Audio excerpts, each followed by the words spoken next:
Gente, que bom que você está aqui. Nós estamos numa campanha muito forte nessas quintas-feiras. As 7 cartas, as 7 igrejas de Apocalipse. E é muito interessante porque quando a gente fala que vai pregar sobre Apocalipse, algumas pessoas tremem. Fala, eita, Apocalipse, não gosto não, esse eu não li ainda. Tem gente que fala assim, você não está muito crente, não lê Apocalipse não, hein? Olha, toma cuidado.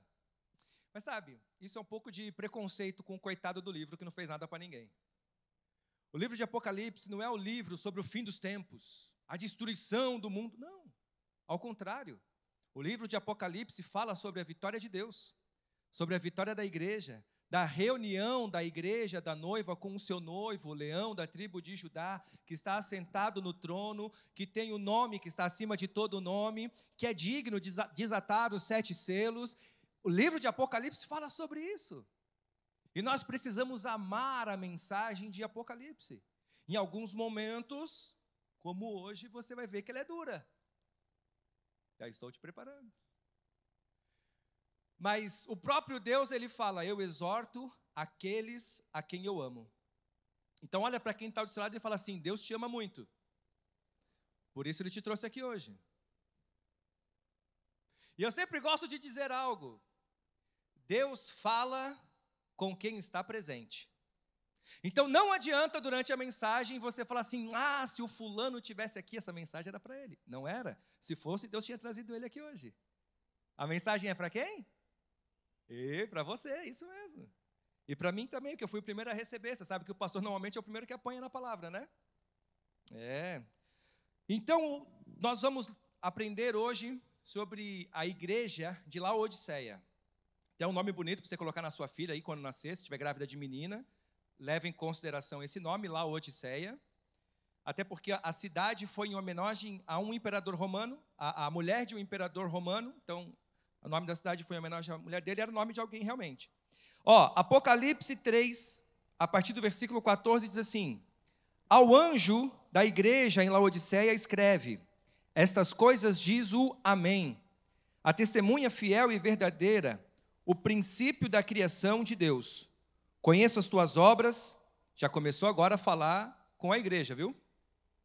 Conheço as tuas obras. Olha para quem está na sala e fala assim, Deus conhece as tuas obras. Responde assim, ai, ai, ai. Ele nos conhece. Que nem és frio, nem quente. Quem dera fosses frio ou quente. Assim porque és morno, e nem és quente nem frio, estou a ponto de vomitar-te da minha boca. Pois dizes, estou rico e abastado, não preciso de coisa alguma. E nem sabes tu que és infeliz, sim, miserável, pobre, cego e nu. Aconselho-te que de mim compres ouro refinado pelo fogo para te enriqueceres, vestiduras brancas para te vestires, a fim de que não seja manifesta a tua vergonha da tua nudez, e colírio para ungires os olhos, a fim de que vejas. Eu repreendo e disciplino a quantos amo. Sê, pois, zeloso e arrepende-te. Eis que estou à porta e bato. Se alguém ouvir a minha voz e abrir a porta, entrarei em sua casa e cearei com ele, e ele comigo. Ao vencedor, dar-lhe-ei sentar-se comigo no meu trono, assim como eu também venci e me sentei com meu Pai no seu trono. Quem tem ouvidos, ouça o que o Espírito diz às igrejas. Amém? Vamos orar? Feche seus olhos, por favor. Pai, nós nos colocamos diante da Tua palavra, que é poderosa, e só essa palavra tem o poder de transformar as nossas vidas. Que o Espírito que habita nessa palavra tenha liberdade total para falar aos nossos corações hoje. Tudo o que precisamos fazer para alinhar as nossas vidas com a Tua vontade e assim receber a plenitude das Tuas promessas sobre as nossas vidas, em nome de Jesus. Amém. Amém? Deixa eu te contextualizar, te ensinar um pouco quem era a cidade de Laodiceia, porque cada uma dessas cartas foi enviada a uma cidade. E Deus se referia à igreja de Jesus Cristo que estava naquela cidade. Então, se o apóstolo hoje fosse escrever uma carta para nós cristãos que moramos em Balneário Camboriú, ele não ia destinar a carta aos cristãos da Igreja Embaixada, da Igreja Universal, da Igreja Assembleia, não, aos cristãos de Balneário Camboriú. A igreja de Balneário Camboriú. Então, essa cidade, Laodiceia, até por coincidência, é muito parecida com Balneário Camboriú, porque era uma cidade rica. Uma cidade muito rica. Ela ficava geograficamente posicionada em um lugar muito estratégico, como uma encruzilhada. Então, por uma estrada, era o caminho que levava até o porto de Éfeso, um dos principais portos daquela época. Então, tudo que chegava por ali, acabava passando por Laodiceia. E no outro caminho, era o caminho que ia até a Ásia Menor. Então, todo o comércio, os viajantes, obrigatoriamente passavam por Laodiceia. Por causa desse posicionamento estratégico, a cidade acabou se tornando, por causa do Império Romano, a central financeira e jurídica daquele tempo, daquele Império Romano. Então era quase como que uma cidade bancária. Então tinha muito comércio, tinha muito dinheiro naquela cidade, era uma cidade muito rica. Outra característica deles é que eles eram um polo produtor de lã. Lã negra, só lã negra, olha que curioso. Então, eles também tinham essa exportação, exportavam ali para todo o povo greco-romano daquela época. Uma outra curiosidade, eles ficavam muito próximos, eram vizinhos da cidade de Colossos, onde tem também, nós temos na Bíblia o livro, a Carta aos Colossenses, foi para essa cidade que foi enviado, e Hierápolis, uma outra cidade. Era como se fosse Balneário Camboriú, Camboriú e Itajaí, cidades próximas e vizinhas. E essas cidades, elas compartilhavam da água. Existia um aqueduto feito pelos romanos, pelo Império Romano, que vinha de um rio próximo, que era uma fonte termal. Então, passava por Hierápolis, Hierápolis tinha água bem quentinha, terapêutica, passava por Laodiceia, uma água morna, e ia para Colosso, chegava lá já uma água fresquinha. Então, Colosso, a cidade de Colossos tinha uma água fresca, boa para beber.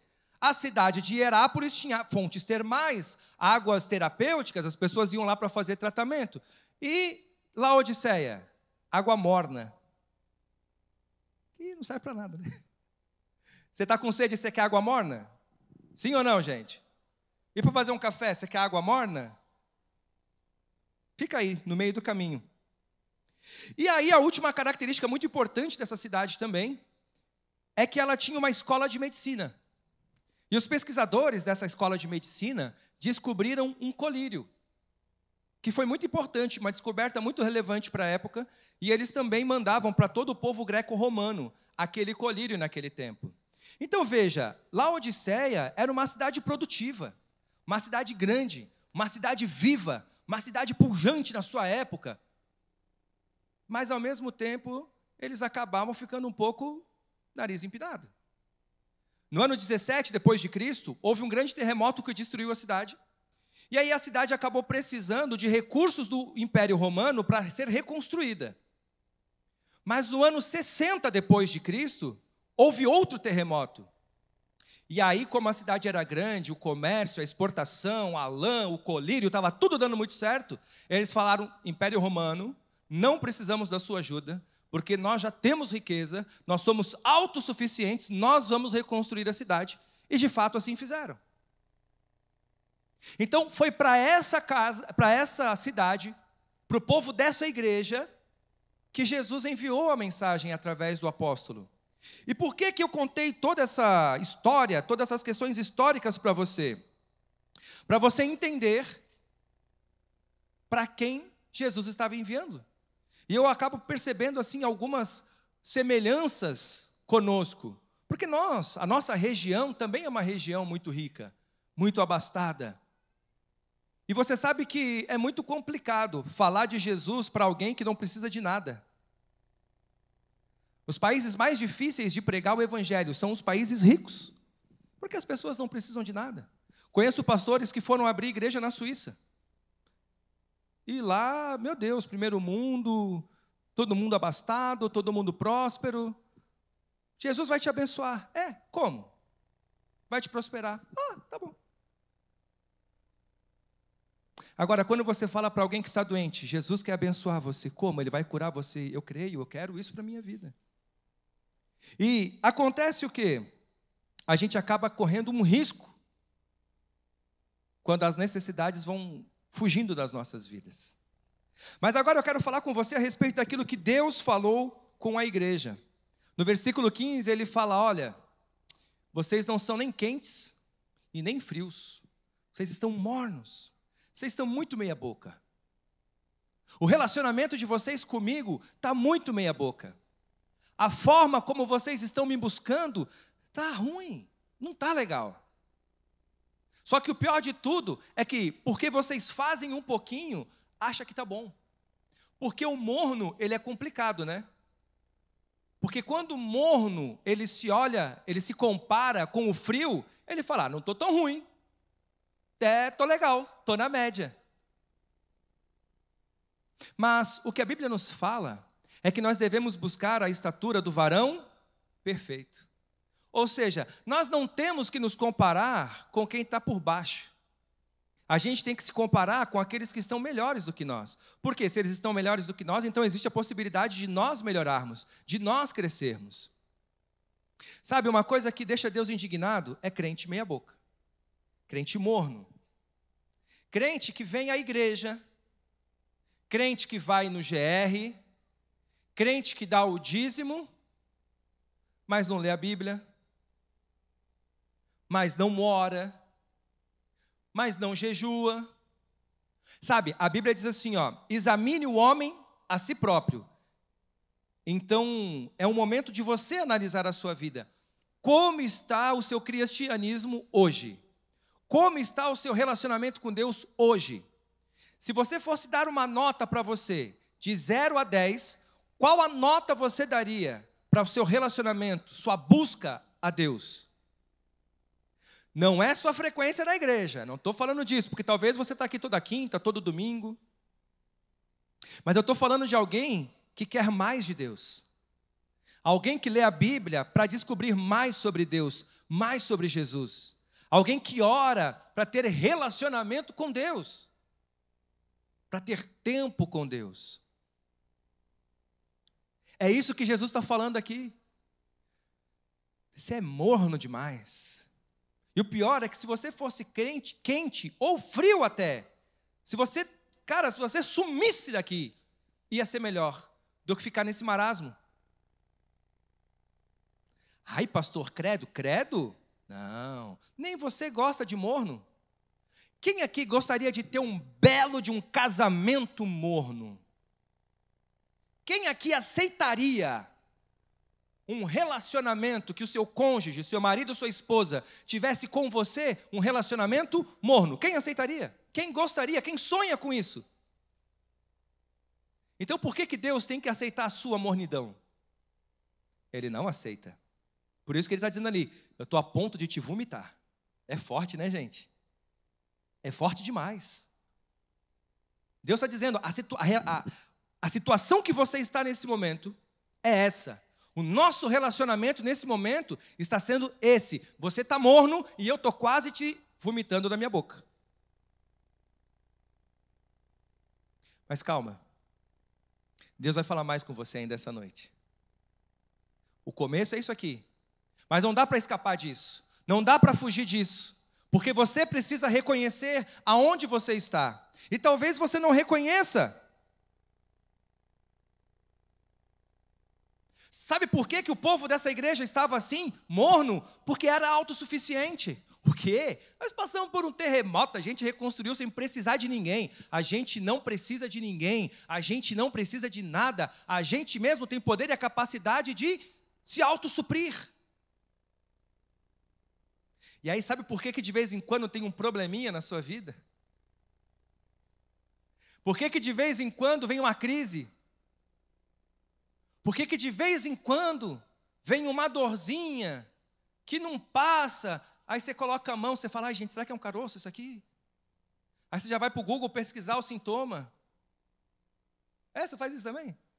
Pesquisa lá o sintoma, aí já dá lá 3 tipos de doença que você vai morrer em 3 dias. Aí você fala, meu Deus do céu, tem que ir no médico. Jesus, vou fazer um jejum para que isso aqui não seja nada. Aí, né?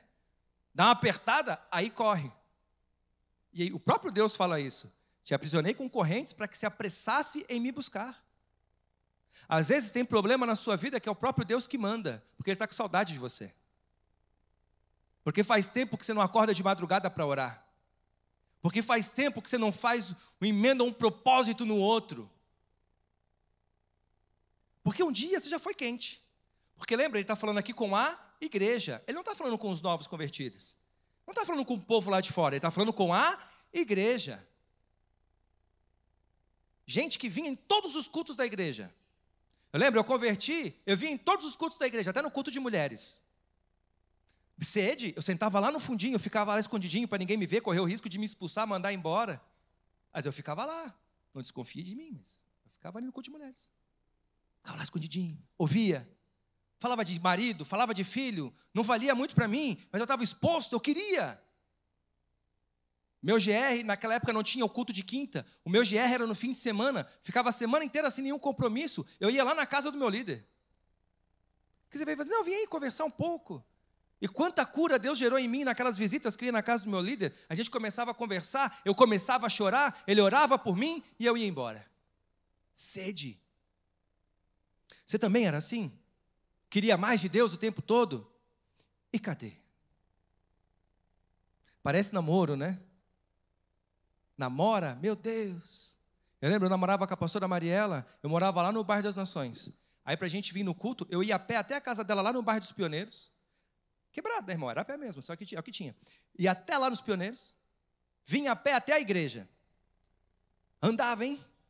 Aí a gente ia ter que ir embora a pé, eu ia deixar ela em casa, depois eu ia para a minha. Aí, quer ver domingo de Santa Ceia, que tinha Santa Ceia de manhã e culto à noite.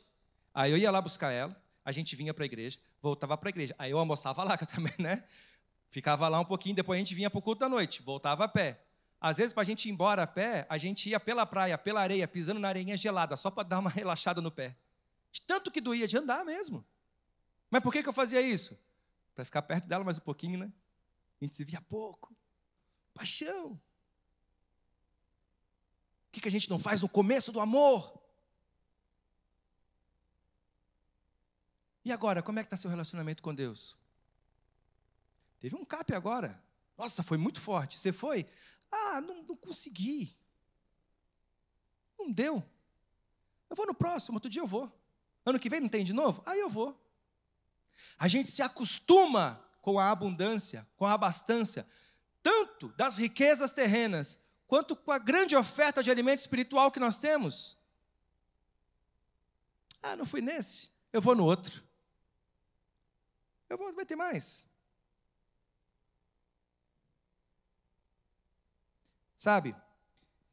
Ali no versículo 17, Jesus diz assim: pois dizes, estou rico e abastado, e não preciso de coisa alguma, e nem sabes que tu és infeliz, sim, miserável, pobre, cego e nu. Sabe por quê? Porque você pode até estar abastado. Você, nesse momento, pode até estar sem nenhum tipo de necessidade na sua vida. Não tem ninguém com doença, não está devendo nada para ninguém. Sabe, está todo mundo muito bem. Tudo que eu queria, carro, casa, os filhos estão casados, está todo mundo na faculdade. Está tudo uma maravilha. Para que eu vou buscar Deus agora? Está tudo bem. Eu vou de vez em quando no culto de domingo, se faltar um também. É um só. Não tem problema.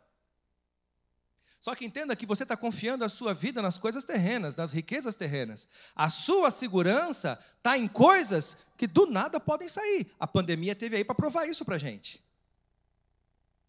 Você está colocando a sua segurança em coisas que são muito frágeis.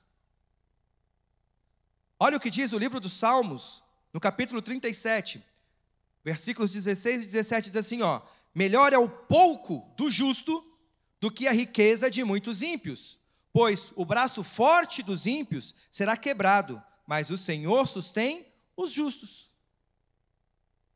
Pastor, mas só porque não estou indo muito quer dizer que eu sou ímpio? Não, calma, meu irmão. O problema não é esse. O problema é que a gente começa a abrir pequenas exceções, pequenas concessões da nossa fé, pequenas concessões no nosso relacionamento com Deus, que daqui a pouco já se transformaram em uma grande abertura, uma grande brecha. Para de vir um dia no GR, aí eu vinha no culto da quinta e vinha no culto do domingo. Não, agora eu vou vir só no da quinta, que é da vitória, no domingo eu não vou vir não, que daí eu descanso no domingo, porque no outro dia eu tenho que trabalhar ainda. Não, pastor, eu não estou vindo muito, sabe por quê? Porque agora chegou temporada, tem que trabalhar. Sabe como é, né? Agora é a oportunidade de fazer dinheiro. E esse é o problema. Sabe uma coisa que deixa o pastor triste? É a gente orar por alguém que vem aqui e fala assim, pastor, tem uma grande oportunidade aí que Deus abriu, para um grande negócio, um grande emprego, uma grande vaga, ora por mim, a gente ora. Aí no outro culto o irmão vem e fala, pastor, deu certo, uau. Pastor, mas isso deixa triste? Deixa. Porque dali um tempo a gente fala, e aí, irmão, está vindo um pouco? Pastor, sabe como é que é? Estou tendo que trabalhar muito agora. Meu irmão, em qual trabalho? Aquele que Deus deu? Então quer dizer que Deus te deu um trabalho que te tirou da presença dEle? Está estranho, hein? Será que foi Deus mesmo que deu? Ou de repente foi Deus que deu, mas você acabou prostituindo aquilo que Deus te deu? Pastor, que isso? Precisa ser prudente. Se Deus deu, tem que cuidar. Tem que cuidar, mas sem abrir mão do relacionamento com Deus que te abençoou com a bênção. A bênção não é prioridade entre bênção e abençoador. Você consegue entender isso, sim ou não? Ai, pastor, mas Deus entende. Não sei, tomara. Vai confiar nisso? Provérbios 22, versículo 4 diz assim, a recompensa da humildade e do temor do Senhor são riqueza, honra e vida. Meu irmão, deixa eu dizer uma coisa para você. Priorize o Senhor, buscai em primeiro lugar o reino dos céus e a sua justiça, e todas as outras coisas te serão acrescentadas. Não preocupa, se você está caminhando com Deus, se você está se entregando ao Senhor, Ele vai cuidar de você. Eu tenho certeza absoluta disso, eu já vivi isso. Períodos da minha vida, assim, desempregado, tendo que fazer bico para dar conta das coisas, e aparecia um monte de propostas, nossa, umas coisas maravilhosas. Primeiro critério meu, vai me tirar da presença de Deus? Vai me impedir de cultuar o Senhor? Vai me impedir de servir? Vai, não quero, precisando, não quero. Eu quero Deus na minha vida, porque eu posso não ter nada, se eu tiver Deus, eu sei que eu estou suprido. O problema é ter muito e perder Deus. Para mim, sabe qual que é o pior versículo da Bíblia, o mais triste de todos? Quando a Bíblia fala assim, Sansão estava lá namorando com Dalila, Dalila vem, faz as tranças, não sei o quê, e de repente raspa a cabeça de Sansão. Pela, 10ª vez que os filisteus estavam atacando. Aí, Dalila fala, Sansão, os filisteus estão vindo. E Sansão se levanta, e a Bíblia fala assim, em Sansão, não sabia que o Espírito de Deus já não estava sobre ele como antes. Isso é triste demais, meu irmão. Sansão já tinha perdido o relacionamento com Deus, já tinha perdido o Espírito Santo e nem sabia. Por quê? Porque não valorizou seu relacionamento com Deus. Sabe? Não abra mão do seu relacionamento, da sua fidelidade a Deus por causa das riquezas dessa terra, ou para ter a sua vida abundante. Não abra mão, não dê jeitinho para fazer riqueza. No Brasil, isso é um espírito que age sobre a vida das pessoas. Pastor, mas tem que fazer esse jeitinho aqui, porque senão não vai dar certo. Dá, meu irmão, paga os seus impostos, não engane ninguém, seja honesto, faça tudo direitinho, que Deus vai te honrar e vai te abençoar. Ou você acredita que o seu jeitinho é mais capaz de te abençoar do que o próprio Deus? Faça o que é certo, faça o que é honesto, porque Deus vai te abençoar. Ele vai garantir isso para você. Não adianta você ganhar muito dinheiro de maneira desonesta e perder a sua alma. Não adianta você trabalhar muito honestamente e perder a sua família, perder a sua saúde. Do que adianta? Você pode conversar com qualquer milionário que está moribundo no leito de morte e pergunta para ele, se você pudesse voltar atrás, o que você faria diferente? Você acha que ele ia dizer, eu ia trabalhar mais? Eu ia ganhar mais dinheiro? Ou você acha que ele ia falar, eu me dedicaria mais à minha família? Buscaria mais ao Senhor, meu Deus? Não se engane, meu irmão, você precisa. Lucas 12, capítulo 20, versículo 20 e 21 diz assim, mas Deus lhe disse, louco, Essa noite te pedirão a tua alma, e o que tens preparado para quem será? Assim é aquele que para si ajunta tesouros e não é rico para com Deus. Por isso Deus falou aqui, você acha que você é rico, mas você é miserável. Porque se você não tiver relacionamento com Deus, se você não tiver em crédito com Deus, se você não ajuntar tesouros nos céus, através do seu relacionamento com Deus, você é pobre. Você é pobre. Aí o Senhor, Ele diz assim, eu diria para você o seguinte, te recomendo, compre de mim vestes brancas. É muito interessante porque Laodiceia era uma cidade rica. E aí Jesus vem e fala assim, você está achando que você é rico, né? Você é miserável. Outra característica da cidade, era um polo produtor de lã, de tecido, de roupa. Aí Jesus vem e fala assim, eu se fosse você, comprava de mim a roupa que eu tenho para te dar. E Jesus faz essas coisas, né? Lembra da mulher do poço, a samaritana? Jesus fala assim, ei, se você soubesse quem está falando, eu te daria água. Ela falou, mas você não tem nem de onde tirar água. Eu que estou com o balde. A minha água é melhor que essa.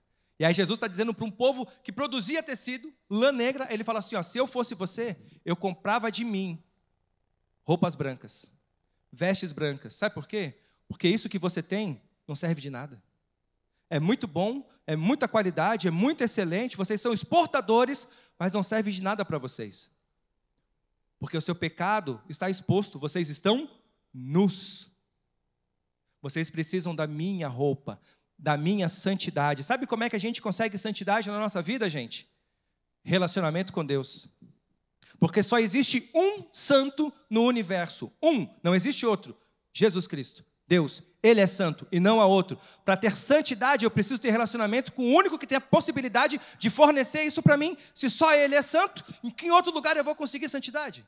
De mim mesmo?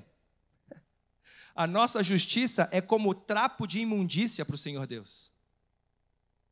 Nós precisamos da santidade dele sobre as nossas vidas. Eu sempre falo com os jovens o seguinte, é tão bom a gente ver uma pessoa que acaba de sair do banho, não é? A pessoa sai cheirosa, aquele cheirinho de sabonete, um ar fresco assim, limpo. Só que aquilo não é a pessoa. Aquilo ali é o sabonete. Você vai conhecer a pessoa de fato depois de uns 3 dias que ela tomou banho. Aí vai ser a pessoa. Aquele CCzinho, esse é o seu cheirinho mesmo. Aquele outro cheirinho é de sabonete. É assim nós com Deus. Se você vê, o pastor, olha, esse pastor aí nunca na vida um dia fez nada de errado, nunca pecou. Não, gente, isso aqui é só Jesus na minha vida. Você olha para os irmãos da igreja, assim que estão há mais tempo, você fala, meu Deus, que homem santo. É só Jesus na vida dele. Fica um tempinho de Jesus para ver o que se manifesta aqui. Nem eu não me aguento. Só Jesus. Nós precisamos de relacionamento com Deus para poder viver uma vida de santidade, longe do pecado, para vencer o pecado, para termos vestes brancas, roupas de santidade, nos apresentarmos confiadamente diante de Deus. O maior problema do pecado é que ele nos impede de nos achegarmos a Deus. Você já viu como que a gente chega diante de Deus quando a gente peca? Parece menino que aprontou. Porque eu tenho um menino de 9 anos em casa. Quando ele vem falar comigo, ele não quer nem saber com quem eu estou conversando. Eu posso estar conversando com o presidente da República. Ele já chega, ô pai, interrompendo a conversa. Mas se tiver aprontado, ele chega assim, Foi, menino? Nada, o quê? Não, nada, não foi? Não, mentira, ninguém falou alguma coisa, mentira. Chega devendo. Quando a gente está em pecado, a gente chega diante de Deus, é a mesma coisa. A gente já chega assim, Deus, me coloca em tua presença. Quero te pedir perdão, meu Deus, pelos meus pecados. Primeira coisa, a gente já sai pedindo perdão pelo pecado. Mas se você for ver a oração do Pai Nosso, que é um modelo para nós de oração, pedir pecado está lá no final, quase no fim da oração já. Primeiro a gente vai glorificar a Deus, primeiro a gente pode pedir. Sabia que você pode pedir a Deus antes de pedir perdão pelo pecado? Você pode falar, Deus, abençoa a minha conta bancária antes de pedir perdão pelo pecado. Que loucura, que revelação, hein, gente? Teu pecado não impede o teu relacionamento com Deus, porque Jesus já pagou a sua conta. Você precisa aprender quem é Deus na sua vida. Versículo 19, ele diz o seguinte, eu repreendo e disciplino aqueles que eu amo. Fala, obrigado, Deus, pelo seu amor. A palavra de Deus hoje foi uma palavra dura, mas é uma palavra de amor para a sua vida. Não é uma palavra de condenação. Não é uma palavra de morte, é uma palavra porque ainda dá tempo. Sê, pois, zeloso e arrepende-te. Eis que estou à porta e bato. Se alguém ouvir a minha voz e abrir a porta, entrarei em sua casa e cearei com ele e ele comigo.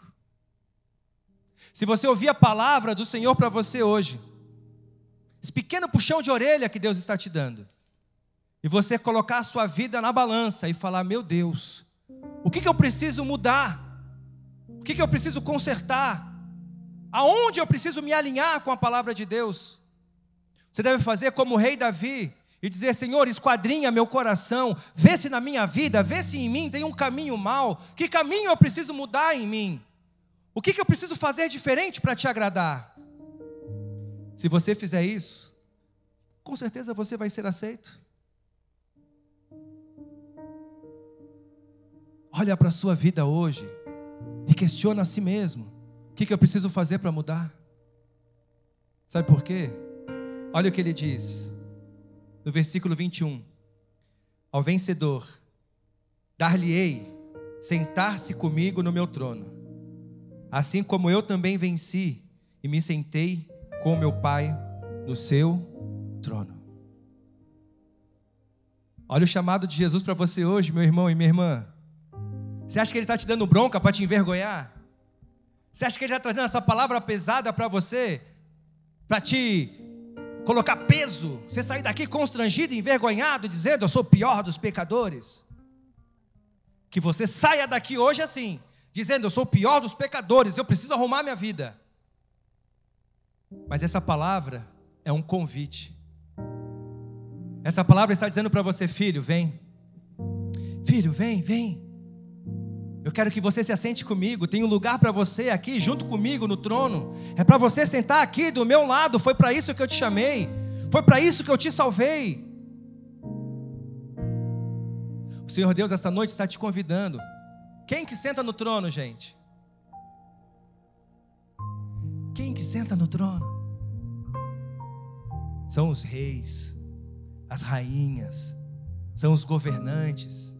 Deus está te chamando para um tempo de governo na sua vida. Deus está te chamando para que você possa governar junto com Ele. Deus está te chamando para você se assentar no trono, porque o Senhor te chamou como reis e sacerdotes. Mas para isso Ele já te deu o caminho. Para isso Ele já te deu a instrução. Se coloque de pé, eu quero orar com você.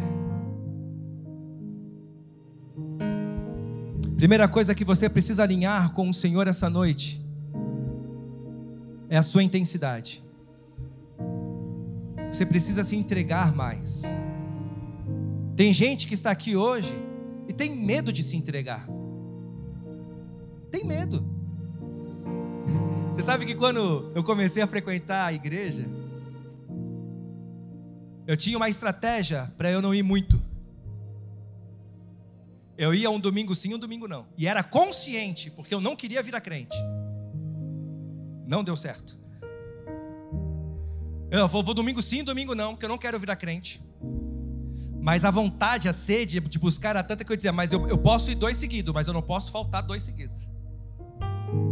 E começou a aumentar, eu ia 2 seguidos e faltava 1. Eu ia 3 seguidos e faltava 1, até que eu esqueci de faltar. E comecei a vir sempre. Comecei a ir para o GR, comecei a vir no culto de jovens, comecei a vir no culto da palavra, comecei a vir no culto de ensino, comecei a vir no culto das mulheres, porque eu queria mais. Tem gente que tem medo de se entregar porque eu não sei se é isso. Deixa eu ler um salmo para você. Salmos 37, versículo 5 diz o seguinte: entrega o teu caminho ao Senhor, confia nele e o mais Ele fará. Confia nele. Confia, irmão, vem mesmo. Se joga de cabeça mesmo. Pastor, mas eu vou virar fanático. Quando você ia todo fim de semana na balada, você não tinha esse medo. É ou não é? Chegava a temporada, ia quinta, ia sexta, ia sábado, ia domingo, e não tinha medo de virar fanático de balada. Agora na igreja não, só uma vez por semana, tá bom. E olha que o culto é rápido, hein? 1h20, 1h30 já acabou o culto. Se você prestar atenção, você está dando 1h30 da sua semana para Deus. Você está achando muito ainda. Meu irmão, para de bobeira. Se entrega. Vem com tudo. Se joga de peito aberto, sem reservas para Deus. Seja intenso.